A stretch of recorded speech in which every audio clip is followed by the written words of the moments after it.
গোটা বিশ্বের জন্য বাণী ভগবান শ্রীকৃষ্ণের মুখনিসৃত বাণী। এবং ভগবান শ্রীকৃষ্ণ যখন এই বাণী দিয়েছিলেন তখন পৃথিবীতে রিলিজিয়ান বলতে আমরা যা বুঝি তা সেই ধরনের রিলিজিয়ান কিছু ছিল না। সনাতন ধর্ম, সনাতন সংস্কৃতি ছিল। অন্য যে সেমিটিক ধর্মগুলো বা অ্যাব্রাহামিক রিলিজিয়ান যাদেরকে বলা হয় তার কোনোটাই ছিল না। সেই বাণী 5000 বছর আগেও প্রাসঙ্গিক ছিল, 5000 বছর পরেও প্রাসঙ্গিক, আগামী 5000 বছর পরেও প্রাসঙ্গিক থাকবে।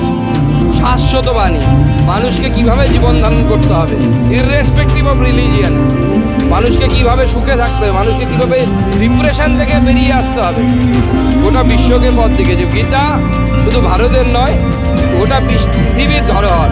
এবং ভারতবর্ষের সব থেকে ভালো গিফট ওয়ার্ল্ড পপুলেশন।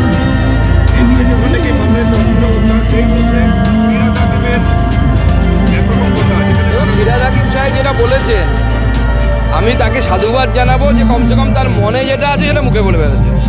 তৃণমূল কংগ্রেসের প্রত্যেকটি মুসলিম এমপি এমএলএ সবার মনের বাসনায়, এমনকি দুঃখজনক হলেও, শুনতে খারাপ লাগলে পরেও বাংলায় বসবাসকারী বেশিরভাগ মুসলিম সমাজের মানুষও এটা বিশ্বাস করেন, এটা আশা করেন।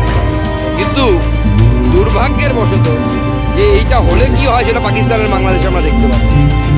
মুসলিম মেজরিটি হলে মানুষ সেখানে শান্তিতে থাকতে পারে না, এমনকি মুসলিমরাও সেখানে শান্তিতে নেই, মুসলিমরাও অশান্তিতে আছে। 400 টাকা কেজি আটা কিনতে কারো ভালো লাগে না পাকিস্তানে, এখন 400 টাকা কেজি আটা। মুসলিম হলেও ভালো লাগবে না, হিন্দু হলেও ভালো লাগবে না।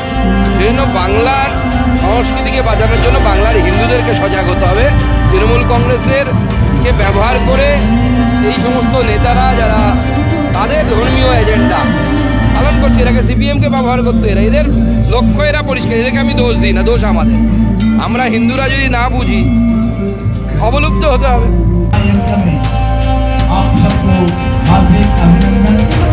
ये वहाँ पे हम धन्य होकर स्नान करेंगे, डुबकी लगाएंगे, शब्दों का पानी हम सब धैर्य धारण करें। और आने वाला 2024 यानी विक्रम संवत 2081 माघ महीना का जो महाकुंभ है, यहाँ से आगाज हुआ है।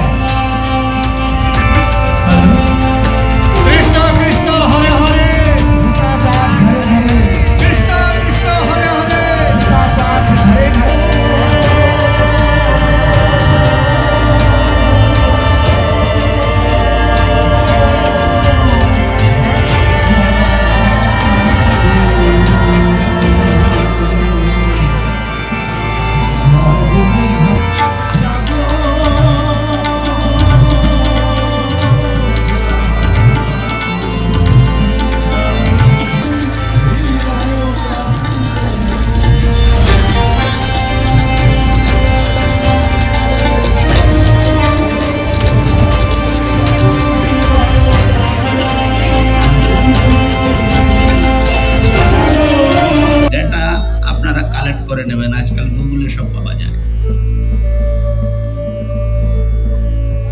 সেখানে হিন্দুদের গণহত্যা হয়েছে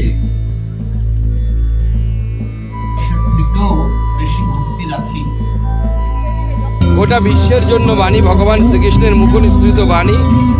এবং ভগবান শ্রীকৃষ্ণ যখন এই বাণী দিয়েছিলেন তখন পৃথিবীতে রিলিজিয়ান বলতে আমরা যা বুঝি তা সেই ধরনের রিলিজিয়ান কিছু ছিল না। সনাতন ধর্ম, সনাতন সংস্কৃতি ছিল।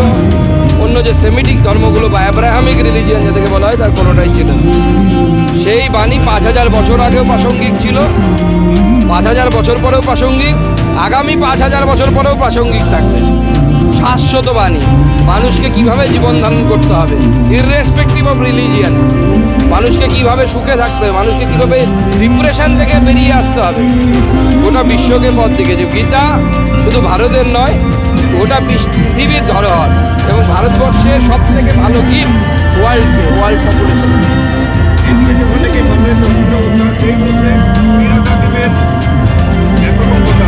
ফিরহাদ হাকিম সাহেব যেটা বলেছেন, আমি তাকে সাধুবাদ জানাবো যে কমসে কম তার মনে যেটা আছে সেটা মুখে বলে ফেলেছে। তৃণমূল কংগ্রেসের প্রত্যেকটি মুসলিম এমপি এমএলএ সবার মনের বাসনায়, এমনকি দুঃখজনক হলেও, শুনতে খারাপ লাগলে পরেও বাংলায় বসবাসকারী বেশিরভাগ মুসলিম সমাজের মানুষও এটা বিশ্বাস করেন, এটা আশা করেন।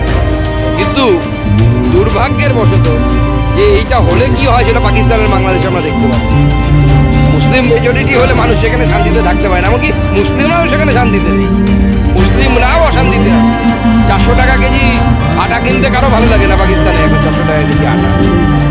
মুসলিম হলেও ভালো লাগবে না, হিন্দু হলেও ভালো লাগবে না। সেই জন্য বাংলার সংস্কৃতিকে বাঁচানোর জন্য বাংলার হিন্দুদেরকে সজাগ হতে হবে। তৃণমূল কংগ্রেসের কে ব্যবহার করে এই সমস্ত নেতারা যারা তাদের ধর্মীয় এজেন্ডা পালন করছে, এটাকে সিপিএমকে ব্যবহার করতে, এদের লক্ষ্য এরা পরিষ্কার। এদেরকে আমি দোষ দিই না, দোষ আমাদের। আমরা হিন্দুরা যদি না বুঝি, অবলুপ্ত হতে হবে।